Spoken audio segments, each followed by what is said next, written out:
Bonjour et bienvenue sur Lola, la chaîne qui vous fait vivre les temps forts de Lodève et de ses environs. Nous sommes le vendredi 17 octobre. Dans cette édition, nous vous emmenons tout d'abord au parc du Grézac, fraîchement inauguré entre la gendarmerie et la caserne des pompiers. Un nouvel espace de détente et de loisirs avec skatepark, city park et coin nature pour petits et grands. Ensuite, direction le centre-ville pour la journée « Famille en fête », un moment de convivialité avec animation, ateliers et jeux pour toute la famille. Et pour finir, place à la réflexion et à la symbolique avec une journée de conférences et ateliers autour du pied, entre posture, littérature, réflexologie et astrologie, le pied dans tous ses états. Restez avec nous pour découvrir ces 3 reportages au cœur de la ville audévoise. Pour ne rien manquer de nos prochaines éditions, pensez à vous abonner à la chaîne Lola et activer les notifications. Ensemble, restons connectés à l'âme du Lodévois et du Larzac. Bonne écoute à toutes et à tous. À Lodève, entre la gendarmerie et la caserne des pompiers, un nouvel espace de vie vient de voir le jour, le parc du Grézac. Un lieu pensé par, et pour les habitants, petits et grands, avec des espaces de détente, une piste de skate et un city park et bien d'autres choses. Samedi 11 octobre, c'était l'inauguration en présence de Gaëlle Lévesque, maire de Lodève et conseillère départementale, de Madame Fadila Benamarcoli, conseillère régionale représentant Carole Delga, de Monsieur le sous-préfet Éric Suzanne et d'un public nombreux. Lola vous emmène à la découverte de ce nouveau poumon vert de la ville. C'était pour nous l'occasion de rencontrer élus, techniciens, associations et habitants pour les questionner sur ce parc, qui rencontre déjà un franc succès.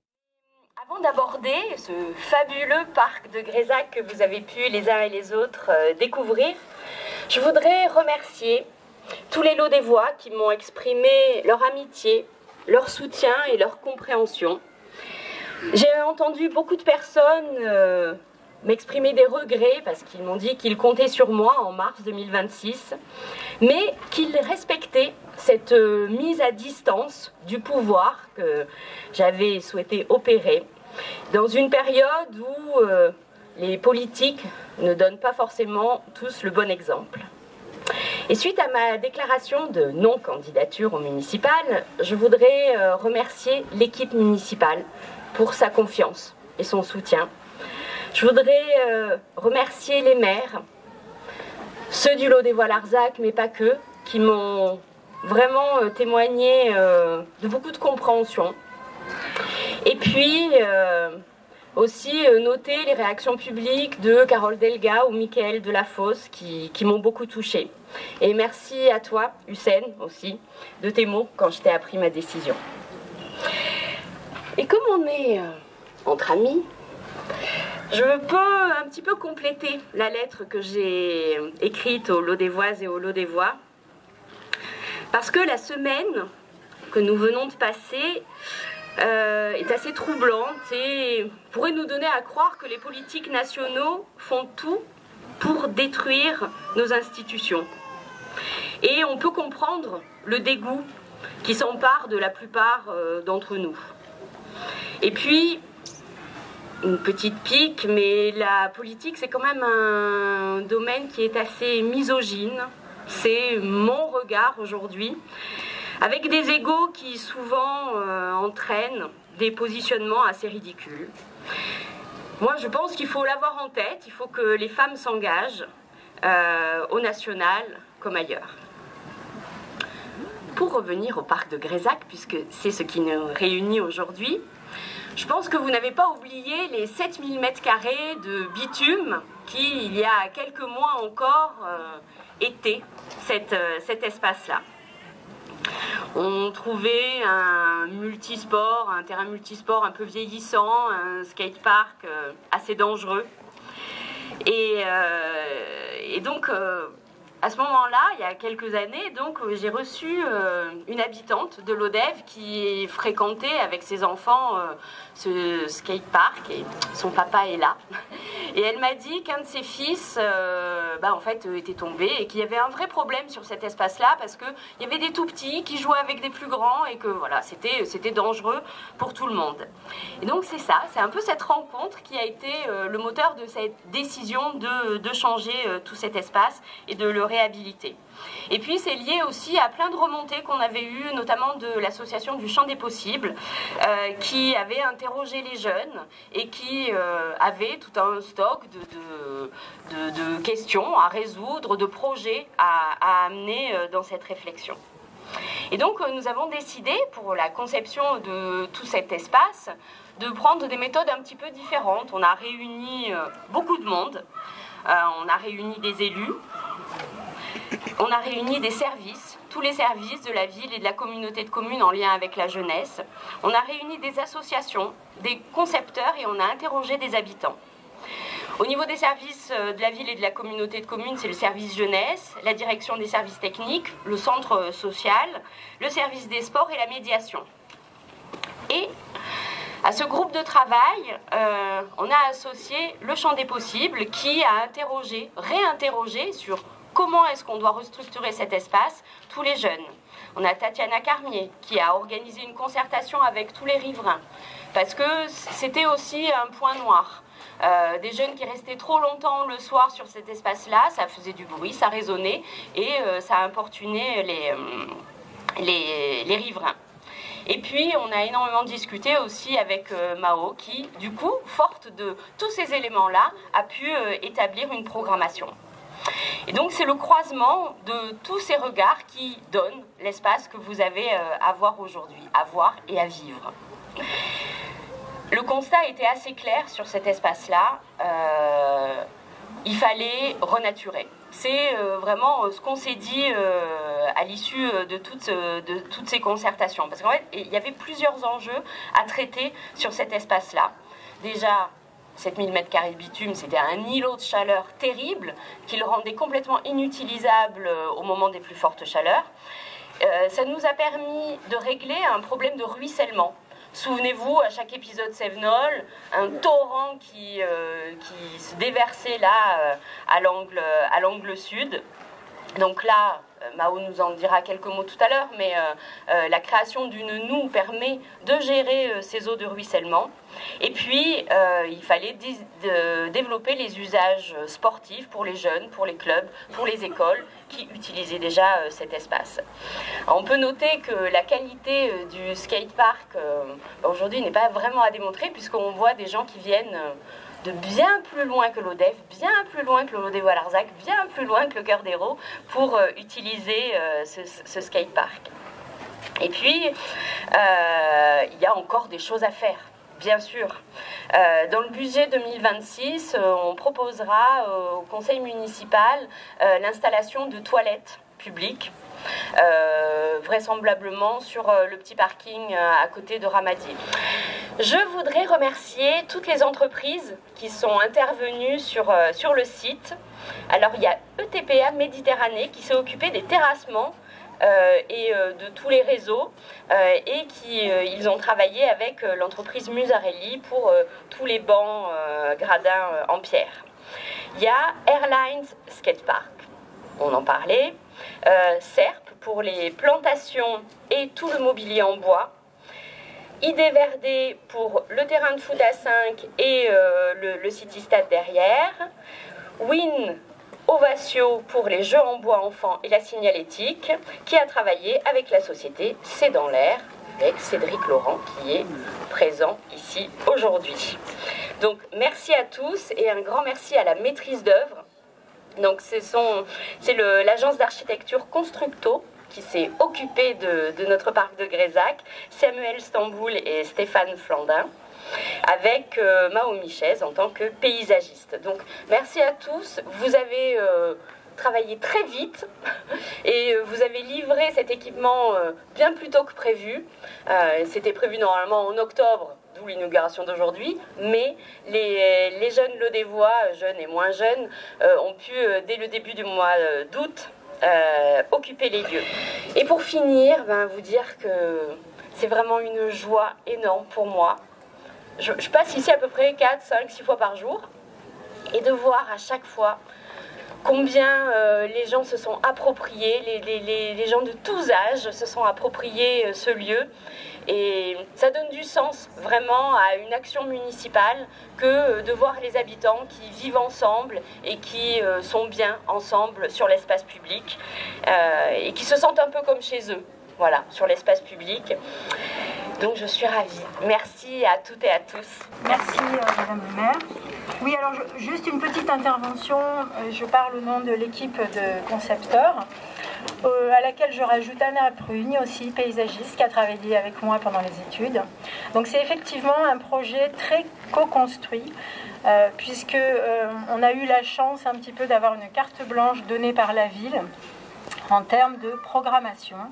Et c'est à ce moment-là où, comme disait Madame le maire, avec l'association Champ des Possibles et Tatiana Carmier, nous avons fait une concertation très complémentaire, c'est-à-dire envers des publics différents. Vous avez dû pouvoir nous voir au marché de l'Odève sur la partie grand public, et l'association Champ des Possibles a été vraiment à la rencontre des habitants de façon plus intime.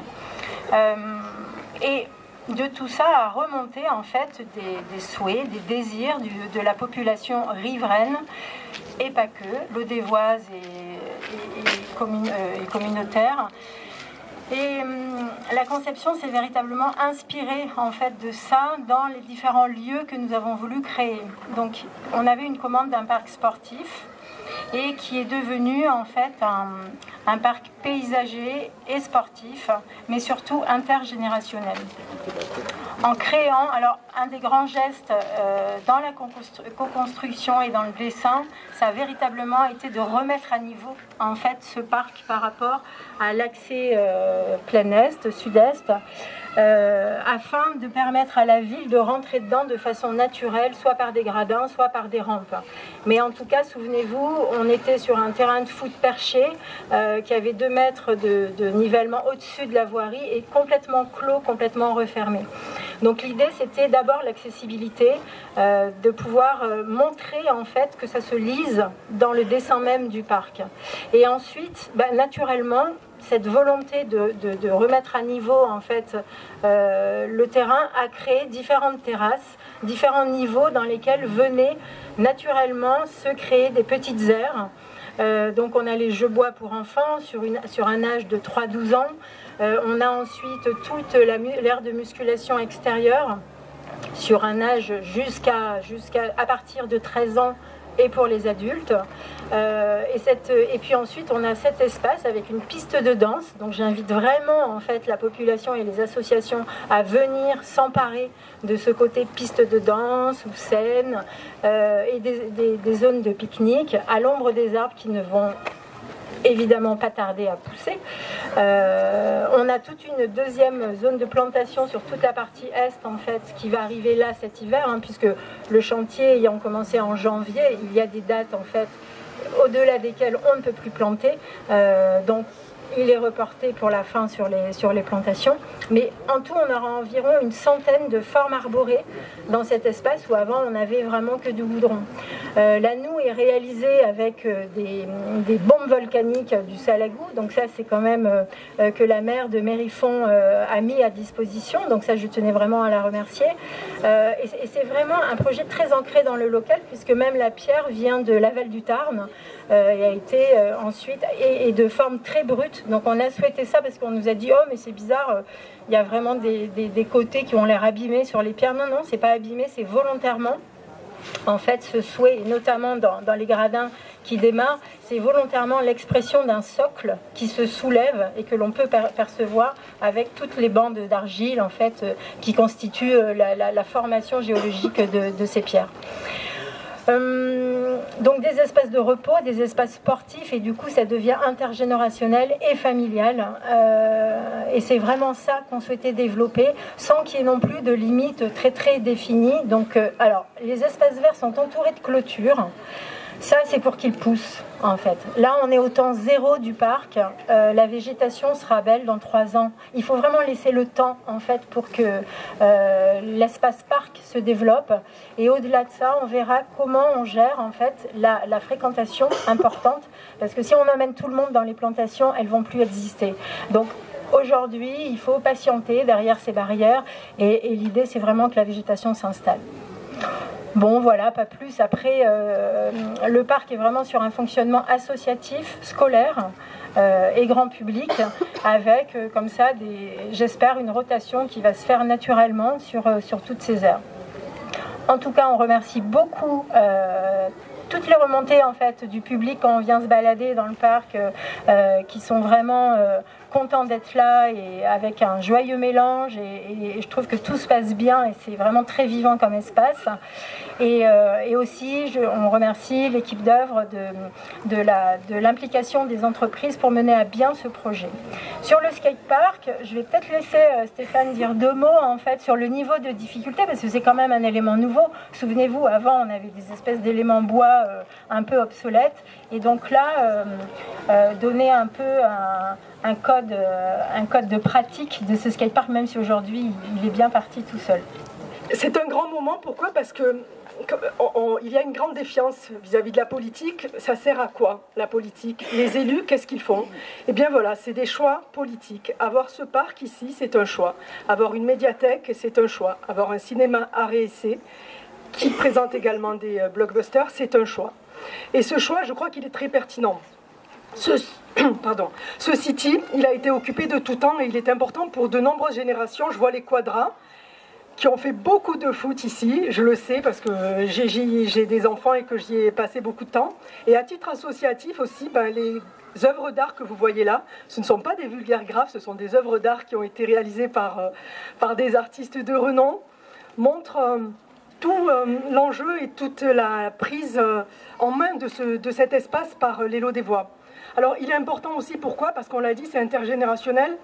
Ce qui est important, c'est qu'il est en cœur de ville et qui permet à ceux qui n'ont pas de jardin, à ceux qui ne peuvent pas aller à l'extérieur, de venir passer un moment. Il s'adresse bien sûr aux enfants, mais aussi aux adultes. Il est possible de faire sa pause déjeuner ici. Il est possible également d'y mener des activités culturelles. Ce petit atrium est là pour ça. C'est à nous, habitants, d'inventer ce qu'on fera de cet espace. Il y a un tas de possibilités qui s'offrent à nous. Donc, il n'y a pas besoin d'appeler, je crois, à venir occuper le parc, c'est déjà le cas. Nous avons également le workout qui permet aussi de pratiquer du sport santé, n'est-ce pas, Monsieur Combe, qui est très important. Le sport a changé également peut-être je crois que nos habitudes quotidiennes doivent changer et il faut l'intégrer dans notre quotidien, ça c'est très important, avec ce respect de la biodiversité et du vivant. Les êtres humains évidemment, mais aussi ces espèces naturelles, tu l'as dit Mao, qui vont demander un petit peu de temps, il faut être indulgent. Ça manque aujourd'hui clairement d'ombre, mais ça va venir, donc soyons patients avec ces rythmes que nous avons longtemps imposés à la nature et qui nous a bien rappelé qu'aujourd'hui il y avait urgence à ne pas se presser. Voilà, simplement rajouter que l'Europe est également présente aussi dans les financements, c'est très important de le dire. L'Europe semble lointaine, mais elle est là aussi pour permettre de financer ce type de projet. Et puis, il n'y a plus qu'à, nous allons encore recueillir évidemment les remontées, elles sont nombreuses, c'est bien normal. On sait très bien que le projet peut encore évoluer, mais c'est vraiment un grand moment pour nous élus parce qu'on y tenait à ce parc. Merci à tous. Ce qui m'a donné l'occasion de vous en parler, vous dire que plusieurs choses. Au tout départ, Gaëlle, quand elle est venue m'en parler en tant que visiteuse du soir, j'étais un peu partagé, mais elle a su habilement, comme à peu près tout ce qu'elle a fait depuis que je suis là, je ne sais pas comment elle était avant, mais en tout cas avec moi, j'ai trouvé une adresse, une générosité, et je ne lui dois rien par le respect, je le précise, je ne vote pas ici. Une générosité, une façon de travailler, une bienveillance, une capacité à encaisser les coups d'ailleurs. Elle ne m'a pas demandé d'en parler, vous l'imaginez bien. En tout cas, elle était ce qu'elle était quand elle est venue me voir pour demander des moyens pour intervenir et monter à ces 80% qu'elle espérait, qu'elle ne pensait pas obtenir. On a pu intervenir grâce au fonds vert. Le fonds vert, c'est de l'argent d'État qui vient pour la renaturation. Là où il y a des friches, là où il faut renaturer, là où il faut enlever des couches de bitume qui ont été mises à tort dans les années 70-80 pour faire en partie ça. C'est aussi vrai pour les cours d'école et puis plein d'autres choses. La partie Je n'avais pas mesuré tout de suite. Enfin, j'avais bien vu que le skatepark ancien et cet affreux parking couvert de tags, à part les chefs-d'œuvre qui sont là-bas, couvert de tags, en tout cas en mauvais état, donnait une mauvaise image du territoire. Donc ça, je trouvais important d'intervenir. J'étais pas du tout dubitatif non plus sur la capacité, parce que les services de l'État me l'avaient dit, de réduire le ruissellement qui nous tombe de Grézac. L'eau de Grézac n'y reste pas, court ici et part difficilement dans la Lergue en zigzagant et en abîmant pas mal de choses sur son passage. Je n'étais pas là en 2015, mais j'étais là dans la précédente, le dernier épisode pluvieux important qu'on a eu, ça remonte maintenant à 2 ans, et qui n'est rien à côté de celui qu'on va bientôt rencontrer, car ça augmentera en fréquence, et beaucoup.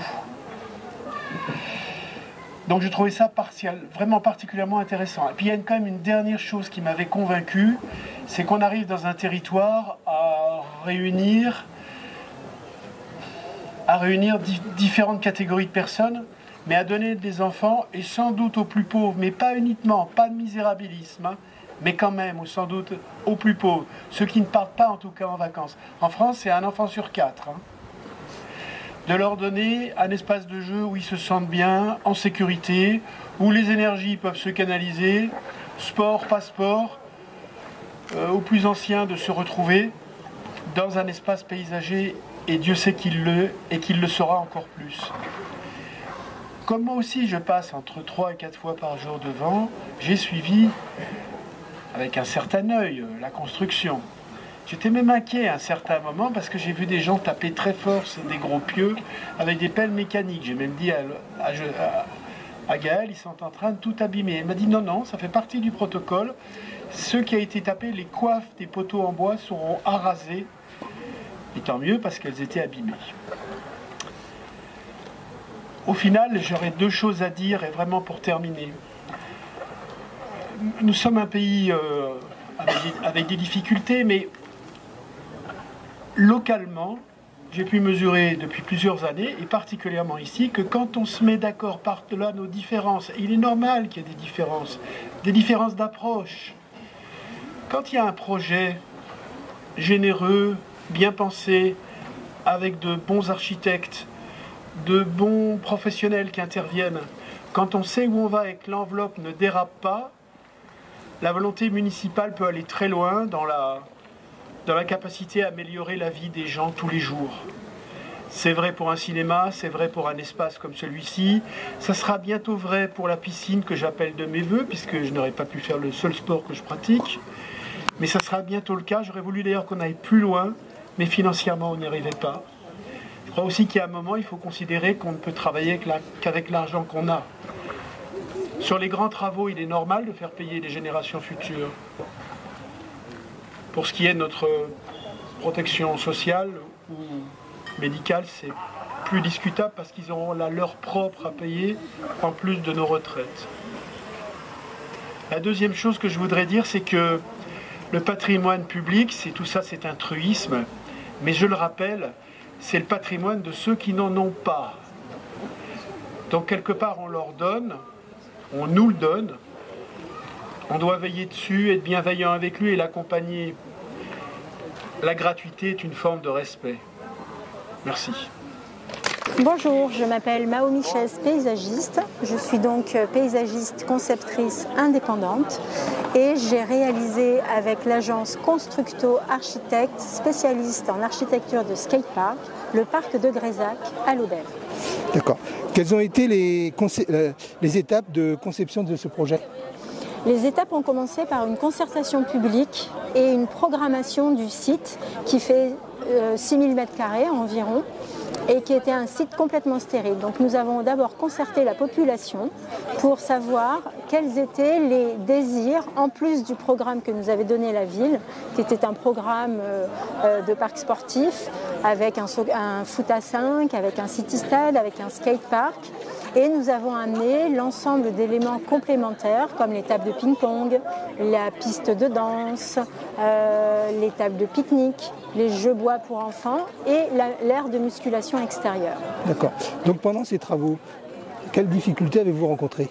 Alors, nous avons rencontré de difficultés inhérentes au chantier, c'est-à-dire la pluie par exemple. Pendant 3 mois il a plu sur l'Odève de février à avril, donc qui a eu pour effet des retards de chantier et qui a eu pour effet de planter vraiment en extrémité tardive les végétaux. Ce qui fait que la moitié du parc n'est à ce jour pas encore planté et que nous allons finaliser cet hiver, à partir de novembre, la fin des plantations et on aura au total une centaine d'arbres dans le parc. D'accord. Alors, autre question, comment avez-vous intégré la durabilité dans ce projet ? La durabilité est intégrée, alors déjà l'éco-conception, c'est aussi le choix des matériaux au départ. Donc par exemple le choix des gradins en pierre est un choix qui est économe en carbone dès le départ, puisque c'est de l'extraction de pierre et de carrières locales. Je précise qu'elles viennent de l'aval du Tarn, donc on est à 1h30, 2 heures en fait de route, c'est pas du calcaire de Chine. Et par rapport au béton, c'est nettement plus écologique que de fabriquer du béton avec du sable, avec voilà. Les sols stabilisés, pareil, les jeux en bois. Donc la durabilité des bois a été choisie effectivement pour une bonne pérennité. Le skatepark, lui, est en béton parce qu'on ne peut pas avoir d'autres matériaux là-dessus, mais il intègre aussi du marbre qui est très résistant en pierre et du métal. Et enfin, la végétation va être accompagnée par un plan de gestion pour mener à bien en fait, le concept de forêt jardinée. Et les arbres ont été choisis en fonction évidemment de l'aire de développement méditerranéenne, mais aussi en fonction de sols lourds, puisque ici nous sommes dans l'atterrissage du Grésac et qu'en sous-face nous avons de la marne argileuse. Donc vraiment, d'où les rigoles de pierre que l'on peut voir, qui sont vraiment des rigoles d'infiltration pour la végétation, et la grande noue qui est là également pour gérer en fait les pluies torrentielles que nous connaissons et laisser à sec les différentes parties minérales. Donc vous avez aussi intégré pour les personnes à mobilité réduite des accès Complètement. C'est pour ça que nous avons abaissé le terrain vers la ville côté sud-est et qu'une rampe en béton est accessible aux personnes à mobilité réduite, en fait, jusqu'à la grande allée. Donc l'accès se fait vraiment par le bas, puisque l'avenue Joseph Maury n'est pas accessible PMR, puisqu'elle est à 8% naturellement. Mais ça, des fois, on est confronté à des pentes qui, de toute façon, ne sont pas accessibles. Mais à l'intérieur du parc, on a cette allée béton qui permet d'arriver jusqu'à l'aire de pique-nique, aux gradins, aux tables PMR qui sont conçues pour un accès PMR en extrémité. Les fauteuils peuvent s'y mettre parce que les tables de pique-nique débordent. Donc on n'a pas que les bancs pour assises. Et voilà. Donc il y a aussi une partie, une réflexion sur le développement de la mixité sociale dans cet espace. Alors la mixité sociale, en fait, je pense qu'on la provoque en réalisant des endroits, des aménagements qui sont soignés. Et elle se fait toute seule. Nous, ce qu'on avait en réflexion, c'était la mixité intergénérationnelle, avec effectivement des âges différents selon les jeux, et puis un espace comme celui-ci, de petites placettes, où là, n'importe qui peut venir, n'importe quel âge peut venir, et qui donc lui est accessible effectivement aux personnes à mobilité réduite. Après, la mixité sociale, c'est un résultat, et ce qu'on constate, c'est qu'elle fonctionne extrêmement bien dans le parc du Grésac, et moi je suis vraiment ravie de ça, et je crois que tout le monde est ravi de ça. Il a ses petits défauts, mais vraiment en termes de... Depuis son ouverture début août, ça ne désemplit pas. Je me demande parfois si les enfants ont école, tellement ils sont présents ici. Donc ça, c'est vraiment une vraie satisfaction.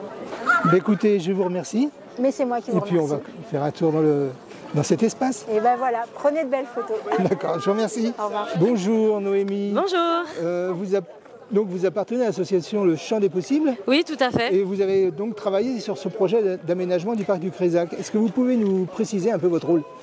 Oui, alors avec Anna, ma collègue qui est là, qui a beaucoup impulsé en fait notre participation, on a été un petit peu questionnés, les riverains et les jeunes, pour savoir leurs attentes, leurs envies, parce que c'était un gros enjeu en fait pour les Lodevois, la transformation de ce parc.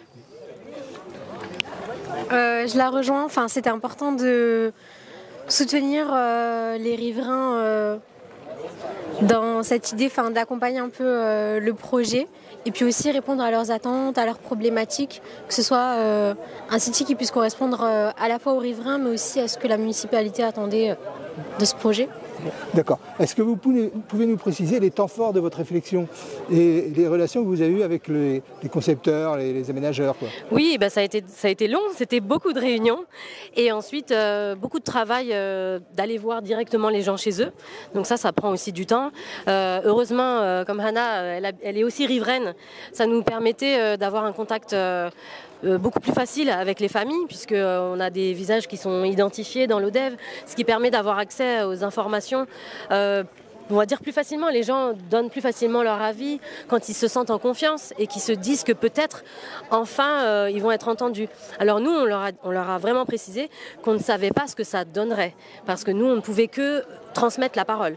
Mais en gros les temps forts ça a été d'abord beaucoup de réunions, ensuite aller dans tous ces immeubles qui sont autour et puis après aller à la rencontre des jeunes. Donc on a organisé des événements spécifiques pour les jeunes, donc un événement spécifique pour les filles, un événement spécifique pour les garçons parce qu'il y avait des besoins et des envies différentes. Hannah elle a été aussi un peu la pionnière du lancement de toutes les journées sport pour les filles à l'ODEV pour récupérer l'espace public et sportif pour que les filles et les femmes et les personnes LGBTQIA+ se sentent aussi d'utiliser ces espaces et ça se reflète bien ici, c'est qu'il y a une plus grande mixité en fait, en tout cas j'ai l'impression aujourd'hui dans l'utilisation que c'était. Je suis d'accord, je pense qu'il y a eu un peu une appréhension au tout début par rapport à ce projet parce que par le passé il y a eu beaucoup de projets qui ne se sont pas terminés, qui n'ont pas été conclus, donc les gens avaient du mal à nous faire confiance, à se livrer et à réellement vouloir s'impliquer dans ce projet-là, mais finalement je pense le fait, oui effectivement, déjà qu'on soit 2 actrices du champ des possibles, qui est quand même une structure bien visible à l'ODEV, ça a aidé à mettre en confiance les gens.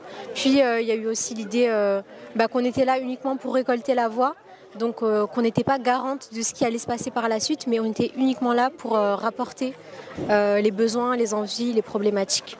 D'accord. Et ce qui était chouette quand même, c'est de voir que ce qui a été rapporté a été entendu, et notamment un point pour nous qui était très important, parce qu'à un moment il était question de fermer ce parc, et avec des horaires, etc. Et là on a vraiment haussé le ton, en disant en fait nous, les avis des jeunes et des familles qui ont besoin de fréquenter ce parc le soir, notamment en été, etc. Si vous le fermez, il va y avoir conflit. Et ce serait vraiment dommage, parce que c'est un parc dédié à la population. Donc à partir du moment où on décide de mettre des contraintes et de fermer, souvent les contraintes sont outrepassées. Donc voilà. D'accord. Alors, est-ce que vous allez continuer à vous investir dans ce parc? Tout à fait. On a déjà des projets pour le mois d'avril, donc le 23, 24 et 25 avril. Il y a donc, on fait un partenariat avec la médiathèque, la Comcom, le service jeunesse, le centre social, la compagnie des jeux, et on organise ensemble une journée sport, donc avec aussi Aérosport, avec les partenaires sportifs de la ville. Et donc nous, notre rôle, c'est plutôt d'amener, de visibiliser, encore une fois, les filles, les femmes et les personnes LGBTQIA+ dans cet espace, et d'amener une mixité. Donc ici on a une intervenante qui va faire de la boxe et du basket ce jour-là. Il y a notre cuistot en chef Jeanne qui fera pendant 2 jours à manger pour accueillir les gens ici. Il y aura un spectacle sur le skate, il va y avoir une projection de film. Il va y avoir, donc le spectacle sera sur les terrains de basket parce que ici ça ne se correspondait pas. Mais voilà, il va y avoir plein d'activités pendant 3 jours. On va venir habiter cet endroit. Mais écoutez, je vous souhaite beaucoup de réussite dans vos projets et puis on se reverra sûrement. Oui, merci à vous. Merci à vous. Après avoir pris l'air au parc du Grésac, place maintenant à la bonne humeur et au rire des enfants. La ville de l'ODEV a vibré au rythme des animations de la journée, famille en fête, skate, poney, ateliers créatifs et bien plus encore. Reportage. Bonjour Olivier. Bonjour. Donc là, nous sommes devant l'espace Luteva pour la journée Famille en fête. Peux-tu nous expliquer un peu en quoi consiste cette journée? Alors Famille en fête, c'est une animation qui est organisée par la communauté de communes et puis son service enfance jeunesse. Et le but est de réunir les parents et les enfants pour faire des animations et qu'ils puissent jouer ensemble. Et là, on a tous les partenaires qui œuvrent toute l'année à faire des animations et on travaille avec eux sur cette journée. Alors, comment s'est organisée la collaboration entre les associations? Alors en fait, on a créé un réseau qui s'appelle Réseau Parenthèse, où là, on a plein de partenaires qui œuvrent pour les enfants et les familles. Et donc on a décidé de monter cette journée et on est à la 4e édition. À peu près combien d'activités aujourd'hui qui sont proposées? Alors aujourd'hui, à peu près, avec tous les partenaires, on est sur une quinzaine d'activités, entre 15 et 20, j'ai pas tout à fait compté. À peu près c'est ça. Et par exemple l'année dernière, c'était un peu exceptionnel parce qu'il avait plu, donc on était tous dans la salle Ramadier, mais on avait eu 400 familles qui étaient quand même passées. Et l'année d'avant, on avait plus de 600 familles. Donc là, cette année, on verra, mais il fait beau, donc on a de grands espoirs. D'accord. Je sais que là, on est à peu près à la mi-journée, quoi. Oui. Donc, est-ce que tu as déjà réussi à avoir des réactions de famille? J'ai eu là quelques collègues là, qui m'ont dit que les parents étaient ravis de cette journée. En fait, on a des enfants qui se font maquiller, après ils vont jouer. Tout à l'heure, je regardais, il y avait des parents qui faisaient un tournoi de baby avec leurs enfants, d'autres qui promenaient leurs enfants sur les poneys. Donc voilà, c'est une journée... À mon avis, on n'a pas eu encore tout à fait tous les retours, mais pour l'instant, les retours sont positifs. Bonjour Christelle. Bonjour. Voilà, nous sommes ici avec Christelle devant le stand de l'association des assistantes maternelles. Est-ce que tu peux nous expliquer en quelques mots en quoi consiste ton association? Alors l'association regroupe des assistantes maternelles qui le veulent pour pouvoir se réunir régulièrement.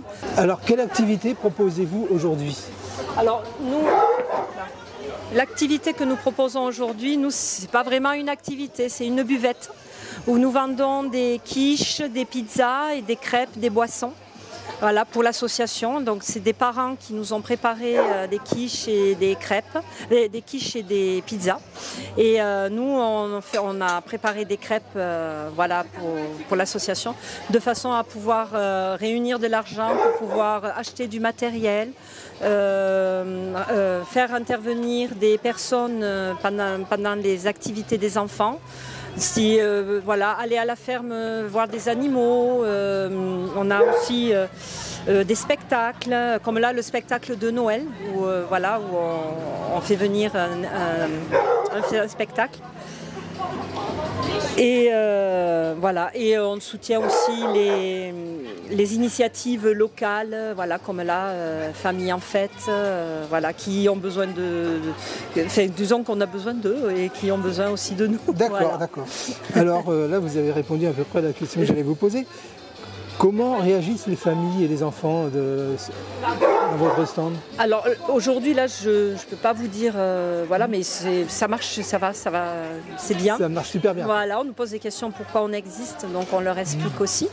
Et par rapport à nous, à nos employeurs, nos parents employeurs, ils étaient super, ils ont été à fond, ils nous ont préparé chacun quelque chose. Franchement, c'est... Donc c'est un travail collaboratif? Oui, très très très collaboratif. Oui. D'accord. Ouais. Alors, pourquoi c'est important pour vous d'être ici aujourd'hui? Mais pour pouvoir promouvoir notre travail en tant qu'assistante maternelle. Voilà, c'est un métier qui est connu en tant que mot, je dirais, voilà. Mais les gens n'ont pas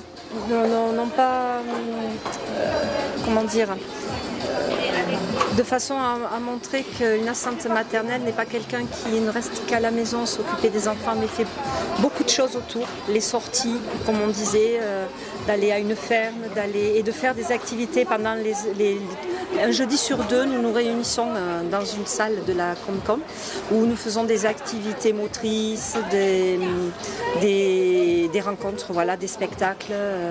Bonjour Latif. Tu travailles pour le département de l'Hérault, Hérault-Sport. Est-ce que tu peux nous expliquer en quoi consiste ton stand aujourd'hui? Alors bonjour, aujourd'hui on a mis en place 2 stands. Donc il y a un stand là, c'est la tour d'escalade qui est à l'extérieur du gymnase, et après il y a ce stand qui est à l'intérieur du gymnase de Salle Ramadier. Et c'est des carabines laser. Donc l'objectif là, comme vous voyez, de tirer et après d'essayer d'allumer le voyant là-bas en tirant. Donc ça travaille un peu la précision, et la concentration. Est-ce que tu peux nous parler un peu d'Eurosport? Eh ben, Aérosport, c'est une association, donc association 19.1. Donc elle est associée au département de l'Hérault. Donc on met en place beaucoup d'actions. Donc on a des dispositifs, on va dire, de multitudes de dispositifs. On a un dispositif Sport pour toi, où on intervient dans les quartiers QPV de la ville de Lodève, surtout au Haut-de-Montbrun, et aussi pendant les vacances scolaires, ici. Et après on a un dispositif qui s'appelle le Bougiramé. On intervient donc au niveau des scolaires. Et après un dispositif, le Gym Femme aussi. Le Gym Femme aussi, on fait des séances aussi pour les femmes aussi de l'Odève. Et aussi dans le cadre aussi du handisport, au sport adapté. D'accord. Et après aussi, on soutient pour le mouvement sportif, voilà, sur le département de l'Hérault. D'accord, c'est très bien ça. Voilà. Bah écoute, merci. Avec plaisir. Et puis, on aura l'occasion de se revoir. Merci. Bonjour Arthur. Bonjour. Est-ce que tu peux nous expliquer ce que tu présentes et ce que tu fais avec les familles en fait? Alors c'est simple, enfin pas si simple que ça. En fait, vous voyez, souvent quand on se balade le matin au moment de la rosée ou le soir au moment du coucher de soleil, on arrive à apercevoir dans le coin de l'œil des toutes petites créatures, des petits bonshommes et des bonnes femmes comme ça, toutes petites, des mini-mini, on les appelle. Et ces mini-mini, eh ben en fait, il y en a un petit peu partout, cachés sur les feuilles, qui se baladent à dos de scarabée ou de coccinelle. Eh bien là, ce qu'on essaye de faire, c'est un village mini-mini, voilà, pour pouvoir les amener un petit peu plus proches de nous. Et donc, avec les enfants et les parents, eh ben en fait, ils m'aident à créer des maisons, des petits des parasols, mais aussi des piscines, des endroits pour faire du parachute. Là-bas, ils ont créé un deuxième village avec une cathédrale, la cathédrale des deux villages. Et ils sont en train de créer plein de choses. J'ai cru comprendre qu'il y avait eu un musée, des bus, et dont aussi des frigos pour refroidir les skates. J'ai pas tout compris, mais voilà, ça, de manière plus sérieuse, c'est vraiment l'imagination des enfants qui est mise en avant. Et on montre à quel point, en fait, il suffit de 3 petits bouts de bois pour pouvoir s'amuser et partir dans des contes incroyables. Voilà à peu près ce que je fais ici. Très bien. Ben, je te remercie. Avec plaisir. Bonjour. Bonjour. Est-ce que vous pouvez vous présenter? Oui, alors Marie Floré, je suis référente famille au centre socio-culturel de Lodève. Je suis Kemla Daifala, médiatrice sociale au centre socio-culturel maintenant. Donc là, nous sommes devant votre stand. Qu'est-ce que vous faites exactement dans votre stand pour la journée famille en fête? Pour la journée famille en fête avec un grand soleil. On a un stand de créativité. On a plein de matériaux, du carton, de la laine, des pompons, des plumes, des yeux en plastique, des ciseaux, de la colle. Et c'est parti et les enfants créent seuls ou avec leurs parents et réalisent des merveilles. D'accord. On a aussi un stand de vêtements pour bébés. Là, c'est la journée des enfants. On a estimé qu'avec le centre socio-culturel, de mettre des vêtements pour bébés, des dons comme ça. Parce qu'on a un troc-échange toute l'année où les gens viennent poser et donner. Et là, aujourd'hui, on offre et on trouve que pour la journée ensoleillée, comme ça, pour les bébés, ça fait du bien. Et quel est le ressenti des familles sur cette manifestation? Comment les gens vous apprécient? Moi, je pense que oui. Enfin, nous, on apprécie les gens. J'espère que le retour est réciproque. Hein. Voilà, je pense que c'est réciproque. Mais voilà, je pense que c'est une très très belle journée. Le soleil, il est pour beaucoup. Mais aussi, les animations sont toutes les unes près des autres. Du coup, ça amène pas mal de monde. Et donc, vos perspectives pour l'avenir continuer sur cette lancée. Enfin, pour moi, continuer sur cette lancée. Ouais. C'est une journée de repos normalement pour nous, mais c'est une journée de travail aussi qui est vraiment très utile. D'accord. Famille en fête se fait depuis plusieurs années et du coup à continuer. Et c'est vrai que c'est la diversité qui est proposée aussi qui permet aux familles d'avoir plein de bonheur parce qu'il y a les animaux, il y a la compagnie des jeux, il y a la roulotte, on peut faire du skate, il y a des poneys. Les gens me disent mes enfants sont partout et peuvent vraiment être tranquilles et enrichissants et avec des spectacles en plus. Écoutez, je vous remercie et puis je vous souhaite une bonne fin de famille en fête.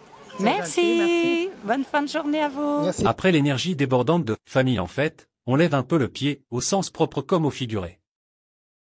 Direction maintenant la journée, comment allez-vous bien, ou conférence, atelier et réflexologie plantaire, invitaient chacun à prendre soin de soi autrement.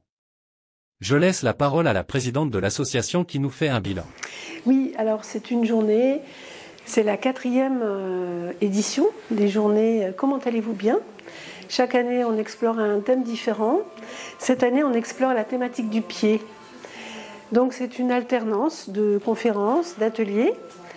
Là, en ce moment même, on a un atelier réflexologie qui est fait par 2 réflexologues et un atelier d'écriture où il y a aussi 2 intervenantes.